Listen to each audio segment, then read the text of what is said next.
Welcome to the Badass Direct Sales Mastery Podcast with your direct sales dom, Jennie Bellinger. Badass Direct Sales Mastery is a podcast for rock star direct sales moms who are determined to make their business kick ass.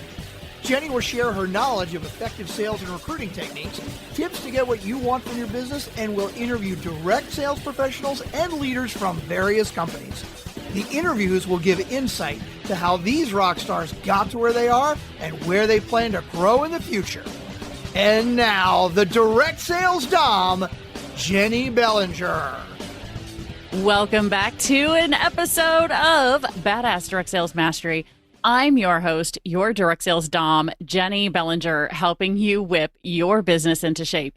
And today I have with me Jeff Pfitzer. Now, I've been hearing his name for quite a few months now, actually, before I had first met him. And then I got the opportunity to go see Jeff present about social media at a networking event a few months ago. And I absolutely fell in love with his style and what he was sharing and the information. I knew I had to get him on the show. So I reached out to him, and here he is today. So Jeff Pfitzer has become a video and social media expert through his execution and results. He is a regional VP with USA Mortgage, where his primary role is business development through coaching, teaching, and hosting industry events to bring value to the real estate industry with the goal of elevating brands through video and social. This expertise has led to the co-founding of several platforms, including Drunk on Social, Business Video School, and Real Estate Mastery Pros. Each unique platform is now providing high-level and a much-needed education and training of innovative and specialized skills in the industry and beyond.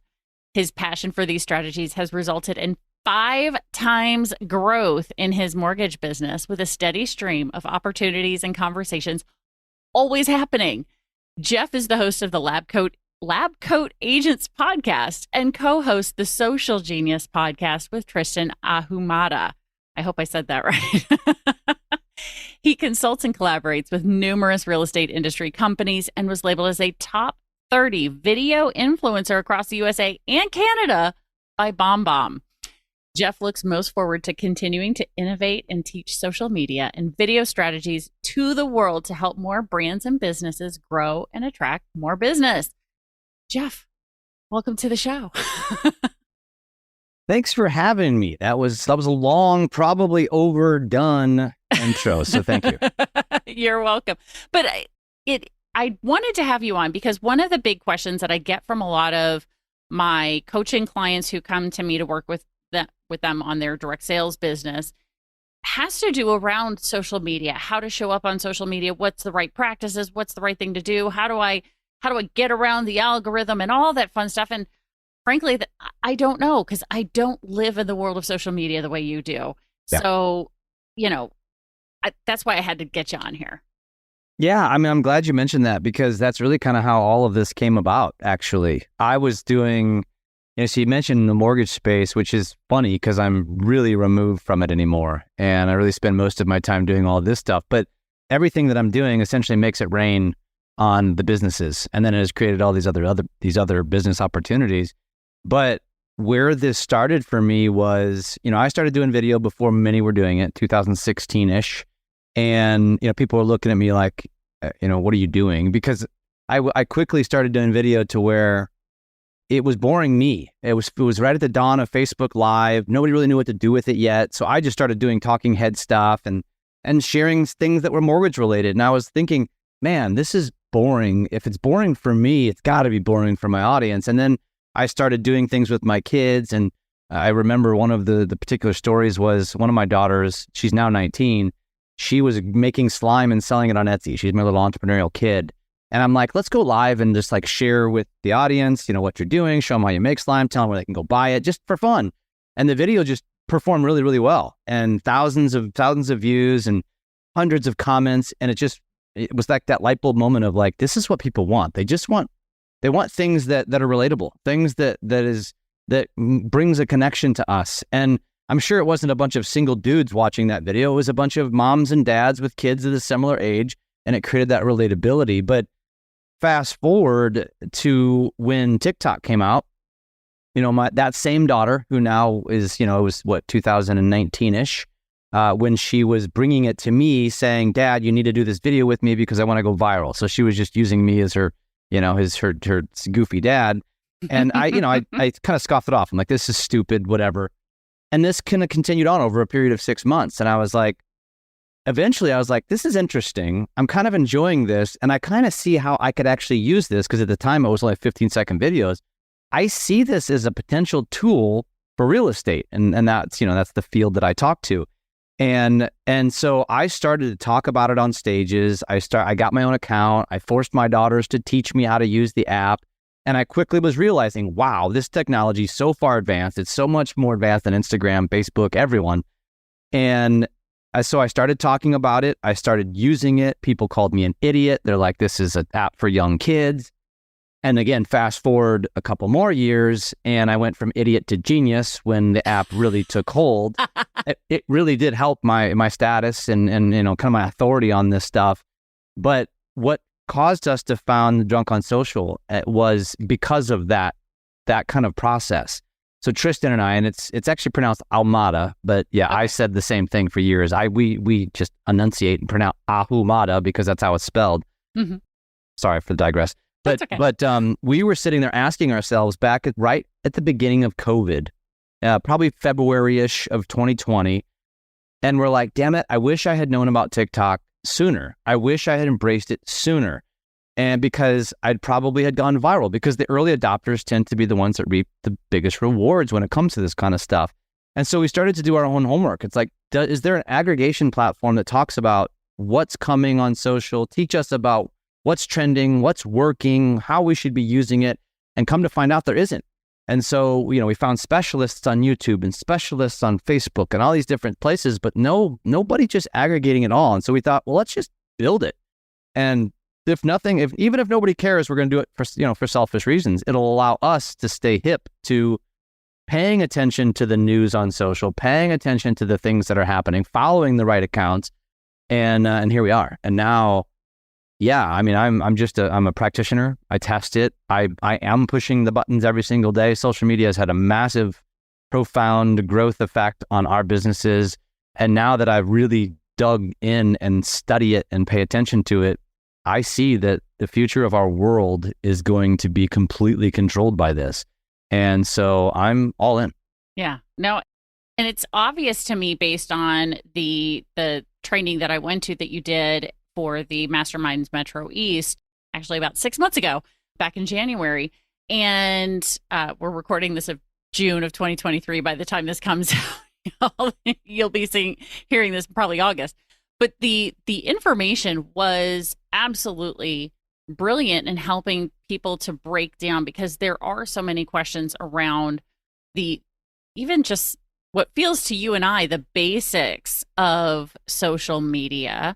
And so one of the things you brought up that I continually refer back to, because I still have my notes from that, is the 5-pillar philosophy.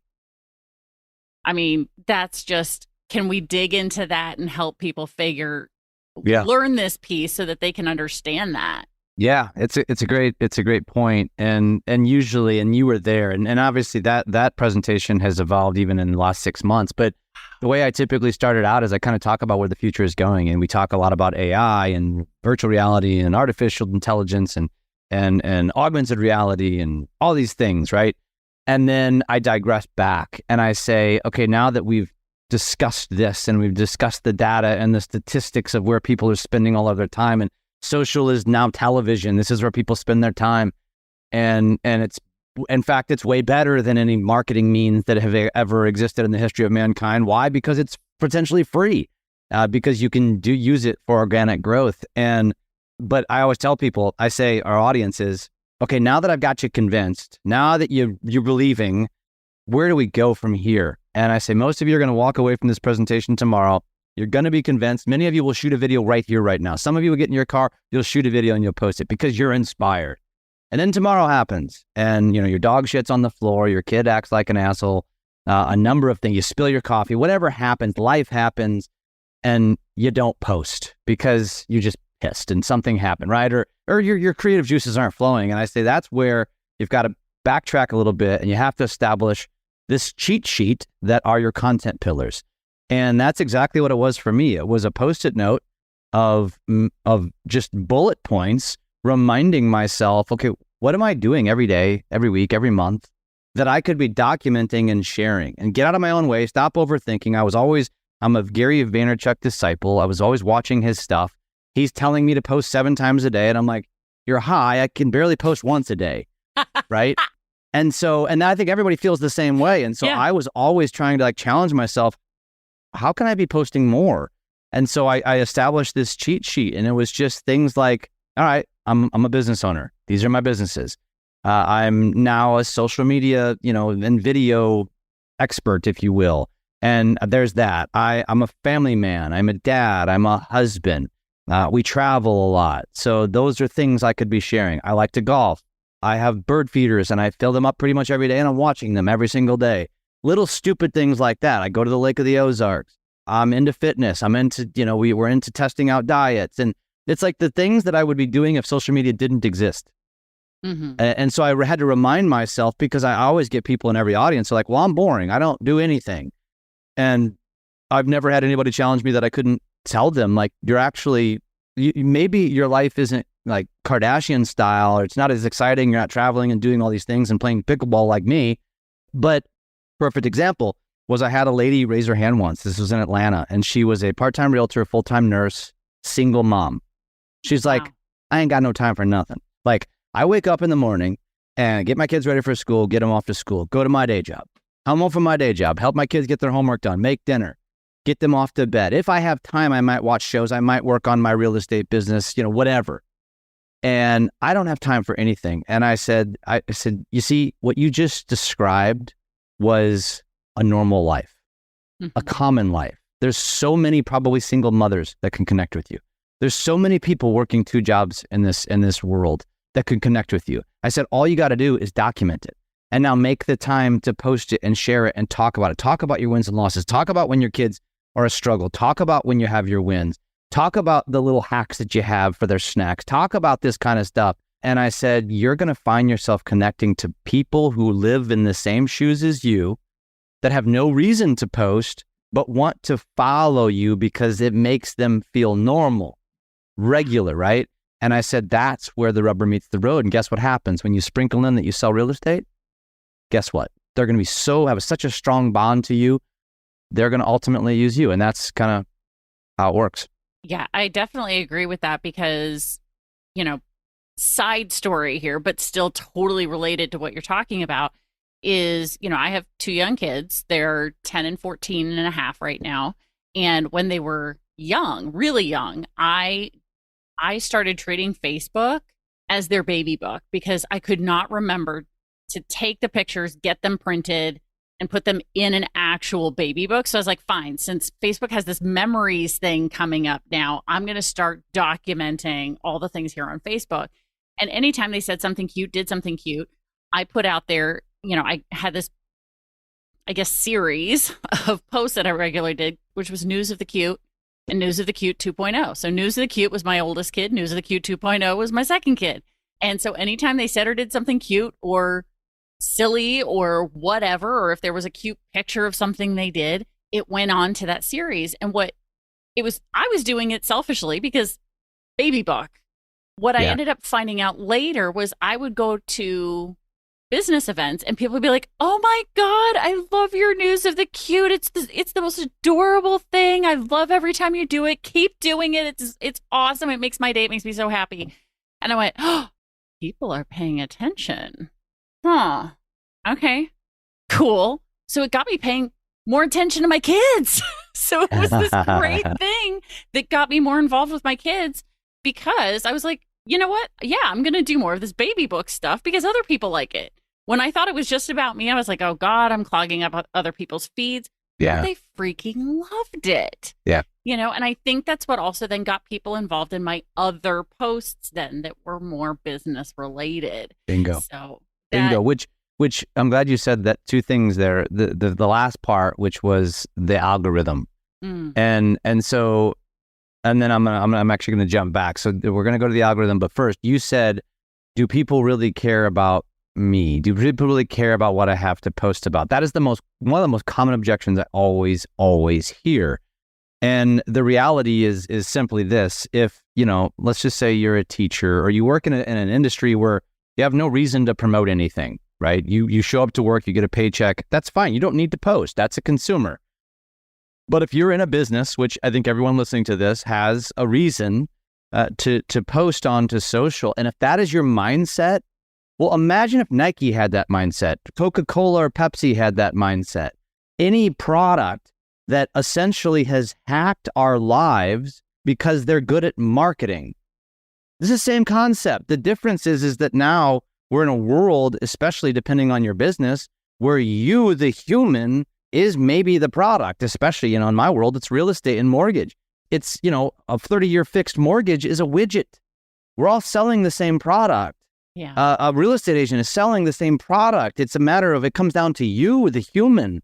And I think for most of us, that's ultimately what we're selling. And so if that's the way you think, get over it right now, because you are going to have a steeper hill to climb. You've got to get over the fact that people don't care, that you think people don't care what you have to post. You'd be surprised, because here's the reality, back to the algorithm, is why do people open social? Stop there. And I'm going to pick on my industry for a second, Jenny, because real estate is the worst marketers on the planet. They spam like no other. When I ask an audience, give me one word to describe used car salesmen, the most common word that comes up is slimy. That's just a historical thing that we just have this feeling about used car salesmen. It's probably unfair anymore because the industry's changed. If I ask a 25-year-old today that has no ties to real estate in one word, describe to me a real estate agent, I'm going to bet you this is a similar word, slimy. Why? Because if you go look up real estate agents on social media, all they do is inundate you with their business. It's very self-serving. It's all about selling. And when you think about why social media was created, it was not for selling. It started, I'm gonna move past MySpace and move to Facebook. And why was Facebook created? So college kids could stay connected. They all went off to school. They lost connection. It was for them to stay connected. And then Instagram was created because all of us boomers infiltrated Facebook. And so the kids wanted to move over to something different, and people wanted more aesthetics. And so they wanted pictures. And then, and it's just continued to evolve. But the premise of social has never changed. It's a social place to go. It's now become entertainment. It's maybe a place to be educated, think YouTube. But at the end of the day, there's a reason why we have do not call lists. There's a reason why we have spam blockers. There's a reason why TiVo became so popular, right? Because we didn't want commercials. We don't want to be sold to. And so why is it that we think that when we open up social and we're going to start posting for our business, that's a good idea? It's a terrible idea, and nobody gives a shit. And so ultimately, when you go back to the algorithm, it's a matter of doing exactly what you did, Jenny. It's putting out content that actually either connects with them, entertains them, whatever it is, because that's what they're going to resonate towards. And then once they've engaged with you, the algorithm starts to take notice. Oh, Jenny liked Jeff's post. They must have a connection. I'm going to show Jeff's next post to Jenny and put it up on her feed. And that's the name of the game. And so you fill your feed with stuff that gets the attention, and then you sprinkle in your business. So it is still a drive-by. They're not going to engage it. They're still not interested, but they're going to see it. Mm-hmm. And that's the key here. And so I hope that makes sense. Does that make sense how I describe that? Yeah, no, I definitely think it does, because, and especially now, I've noticed maybe in the last few weeks, Facebook has even added in a feature where, depending on how you're engaging with a particular person, they will ask you, do you want us to show more posts from this person or show less posts? So now people can actually train the algorithm by hitting a button to show more or show less. So the more engaging content you put out there, the more entertaining content you put out there, the more connecting content you put out there, the more people are going to hit the show me more Jeff, show me more Jenny, show me more Susie, whoever's listening to this, I don't know, show me more Matt, I don't know, kind of thing. So getting that information out there and making it relevant to you, because then it also attracts in the people who are like you. So to bring this back to the content pillars, So what I established after you talked about that was one of my content pillars is what I call my alphabet soup. LGBTQ, ADHD, BDSM, any of those three things, they're all letters. Yeah. Yeah.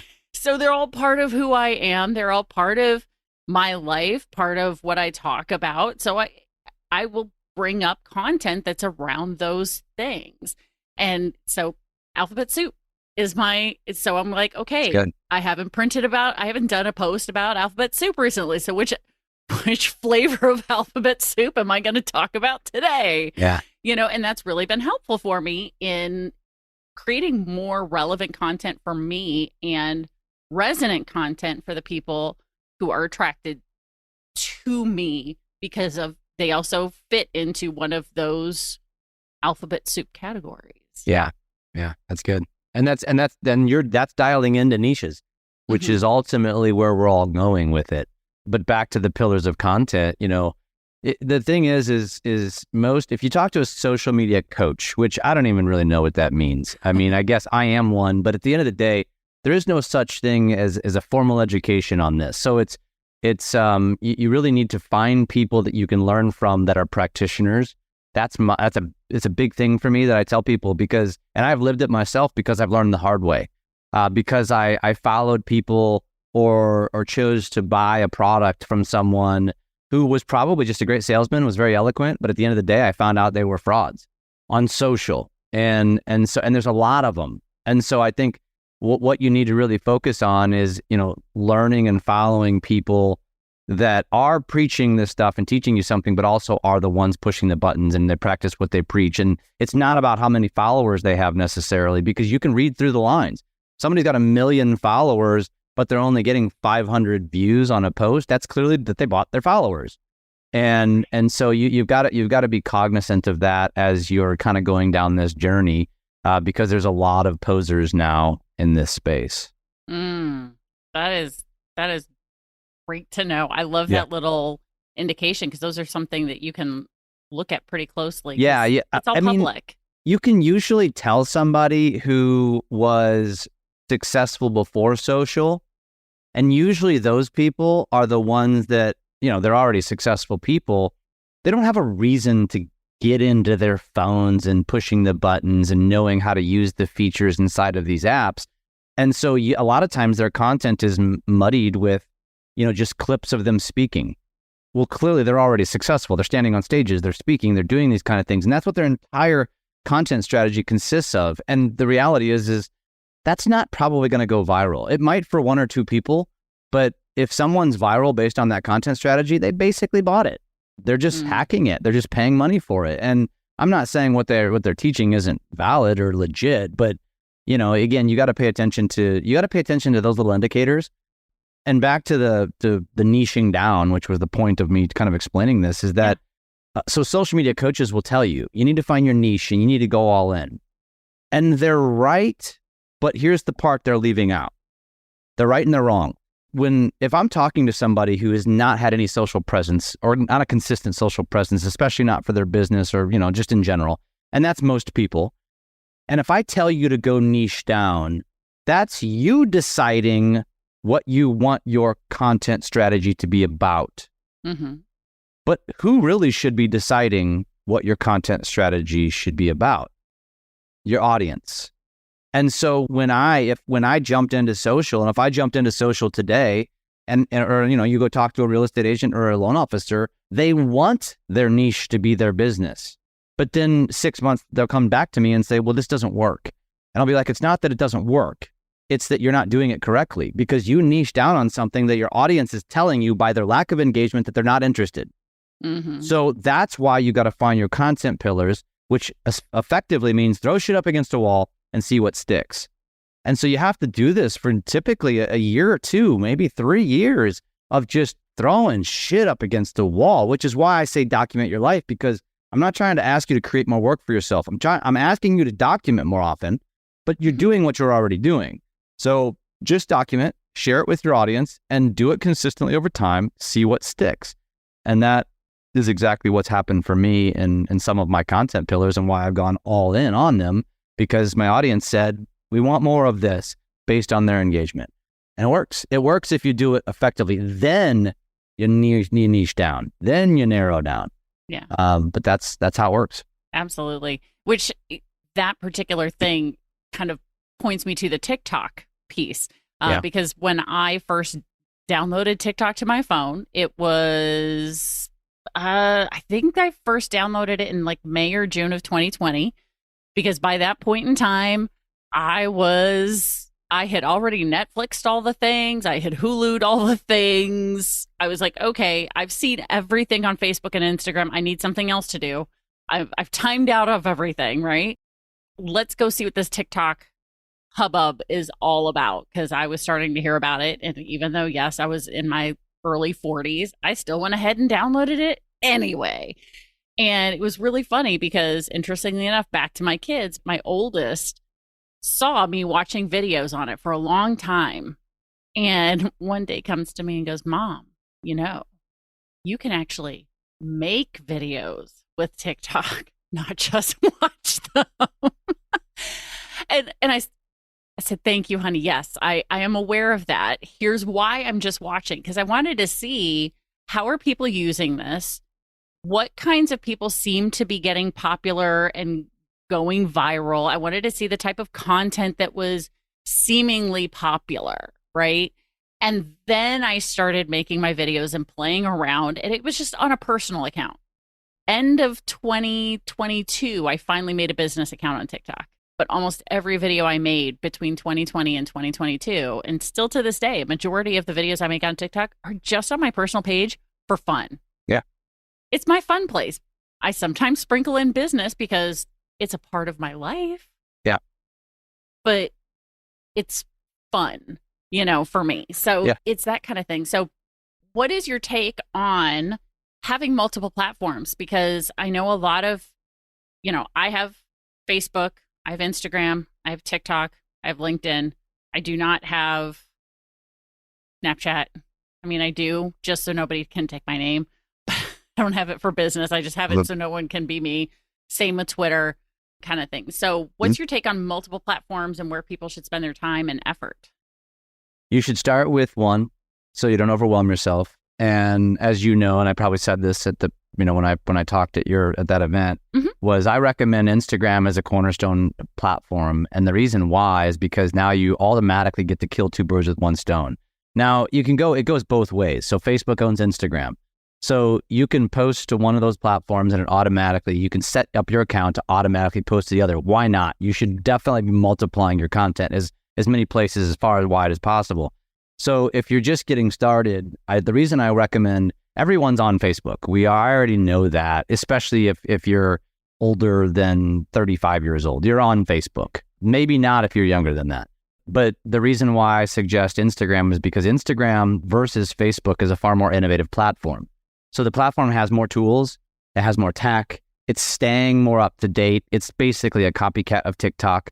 And so it forces you to become a better creator, because now you have to live in the world of all of those buttons and learning how to shoot the various styles of videos, maybe using a green screen effect or doing a remix or all these different effects that you can use within the app that Facebook does not offer.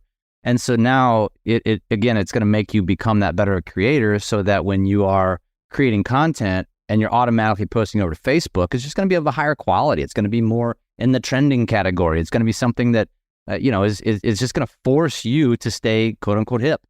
And frankly, that's what you need to do if this is the avenue that you want to go. If you don't like, cold calling for business or door knocking for business or doing all of the things that still work, but they're much more antiquated and are kind of fading with the younger generation saying, stop bothering me kind of mindset, then this is the route to go. And so to answer your question, you start with one. I recommend starting with one that automatically feeds the other. So that's Facebook or Instagram. My reasoning I gave why I would start with Instagram. But then once you build that cadence, once it becomes muscle memory, now you start sprinkling that content other places. Because most of the content you're going to be creating on Instagram is going to already be optimized for TikTok, optimized for YouTube Shorts. And you can sprinkle that same stuff over to LinkedIn, usually more business related on LinkedIn.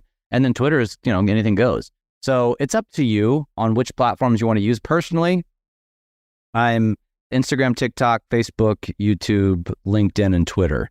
I don't spend as much time on LinkedIn or Twitter.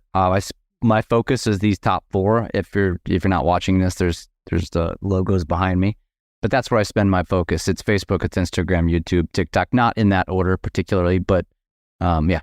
Yeah, and I think that makes sense because you're also in the video world, which if people are just now starting to get into doing video, YouTube is not a place where they're going to want to spend a lot of time yet.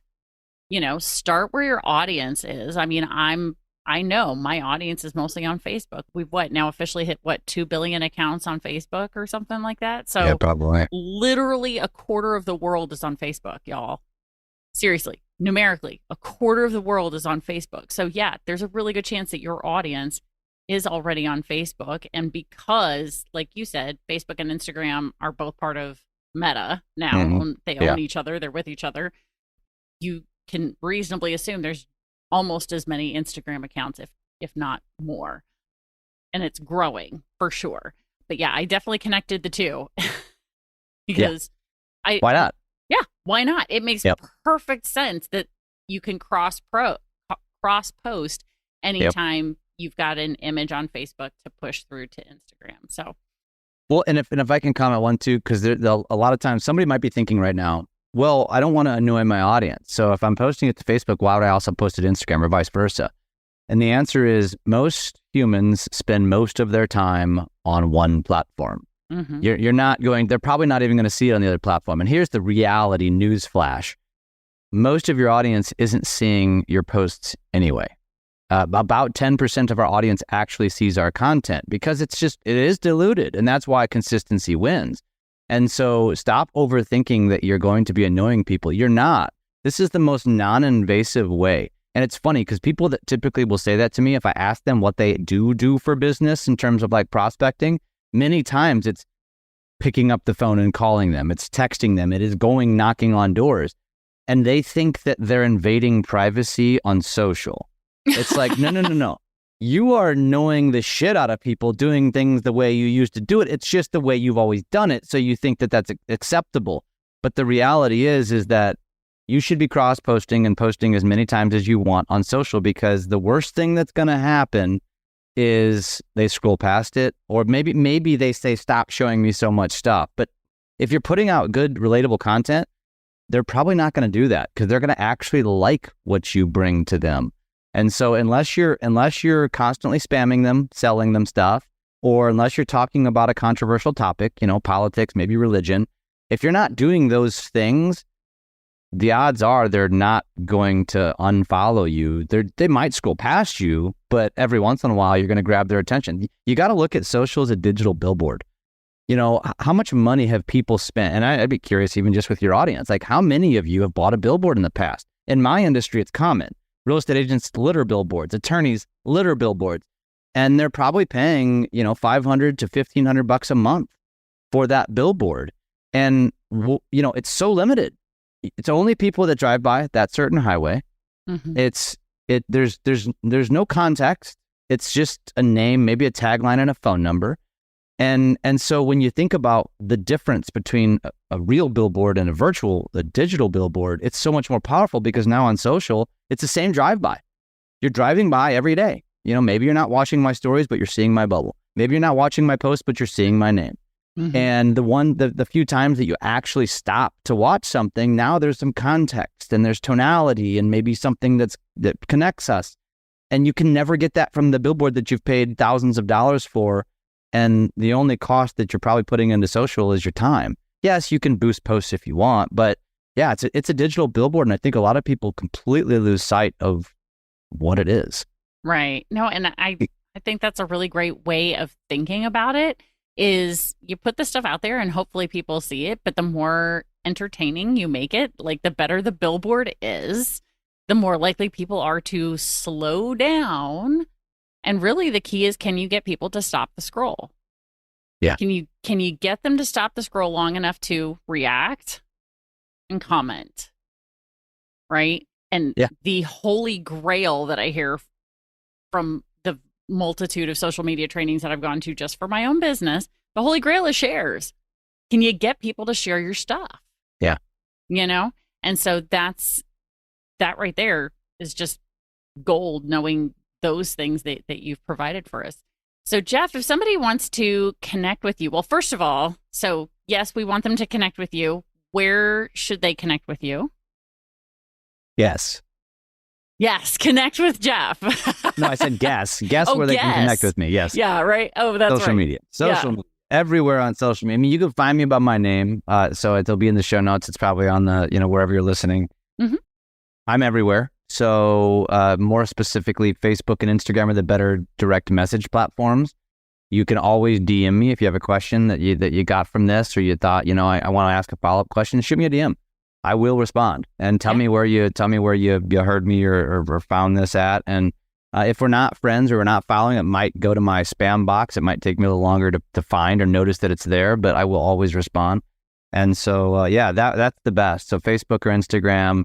My TikTok is now dedicated to geographic area, and it's working really, really well. It's dedicated to the Lake of the Ozarks. So for those of you in the Midwest, you're familiar. You'll still find me by name, but it's also called Lake of the Ozarks Lifestyle.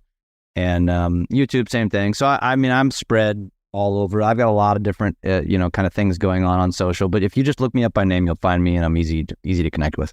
Absolutely. And for our regular listeners, the Badass Crew, to check the show notes for all of his links. So pick your favorite place, connect with him there, follow, like, and send him a message if you enjoyed what he had to say about social media today. And you also, Jeff, have a fun gift for my Badass Crew here. So people who are listening, tell us about the gift that they can get if they go click the link in the show notes. Yeah. So when I speak, I always have my VAs put together a slide for me, with a QR code and stuff. So in this case, it'll just be a link. But the one that we currently have running is will put you into, it'll ask for your email address. So we obviously we're gonna add you to our newsletter, which we put out a couple of times a week. But what you're gonna get when you click on the link is you're gonna get a list of about 400 plus various trending video and audio sounds from TikTok and Instagram. So this is just trending sounds that you could basically go use for yourself. It's just ideas to help spark some creativity. We've got a video hook list. So if you're familiar with shooting video, you know that the grabbing the attention in the first 1 to 3 seconds is critical. So if you start your videos with "Hey guys" or "Hi, it's Jeff here," you've already lost your audience. And so we have a list of ideas for how to start off your videos. We've got an entire guide on how to build a community page. So whether you want to do a Facebook group or you want to follow my TikTok lead or do it on Instagram, a bunch of ideas, basically a content strategy for building a community page. We've got a content calendar. So we put out a content calendar every month. So if everybody needs that inspiration, we have that. And then we've got a couple of our blog posts. One is about YouTube, on boosting on YouTube. The other one is what hashtags not to use. So tons of cool stuff. And that's really, Jenny, kind of a great example of what we put out in our newsletter anyway, which you'll ultimately be signing up for. And if you want to go check out more than that, you can just go to drunkonsocial.com. We do, our most popular product is group coaching. And the reason why is because basically what you and I just did today, we're doing that twice a month. We usually throw a bonus one in there with an influencer. And we're just talking about what's working, what's trending. We usually focus on one topic. And it's a lot of people that are usually entrepreneurs that want to grow their business. They don't have the budget to hire a marketing team. They know they have to do this to themselves, and they know they don't have to go out and find this stuff. And so they can just show up to these calls, ask us questions. It's very interactive. They're always Zoom calls. And we just talk about what are we doing? What's working? What button should you be using? Here's how to do a trending video with using the CapCut app or something like that. There's tons and tons of stuff. And so that's probably our most popular product. And then we also do some management. We do video editing. We do all that kind of stuff for clients. But yeah. Very cool. I love all this information. And it's good because, again, I don't do any of this stuff. We talk social media. We talk about how to be authentic in my coaching. But I don't teach social media because it just moves so quick. Like something I say is true today is not true tomorrow necessarily. So true. It moves so quick. So I always try to point people to the people who are keeping up with all of those trends. And that's someone like you, Jeff. So thank you for sharing your expertise here. I really appreciate you. You are awesome. Thank you. It's very kind. Oh my gosh, guys. Make sure you click on the show notes. And if this is your first time listening to the show, all you have to do to get to the show notes is click on today's episode on your phone, as long as you're not driving. Scroll down below Jeff's picture and you will see all of the links there, including the link to connect with all of those resources that Jeff told us about, all those trending things, all the options, and to be able to connect with Jeff himself through all of his social media links. And Badass Crew, stay tuned because you know how this goes. There's another badass episode on its way. Thanks for listening to the Badass Direct Sales Mastery Podcast with your direct sales dom, Jennie Bellinger. Why are you waiting to go to badassdirectsalesmastery.com? Don't make the dom get her whip. If you enjoyed this episode, make sure to share it with another rock star that you know in direct sales after you subscribe to the podcast so you won't miss any future episodes. You can also check out the show notes for links and any contact information mentioned in today's episode. We'll see you next time.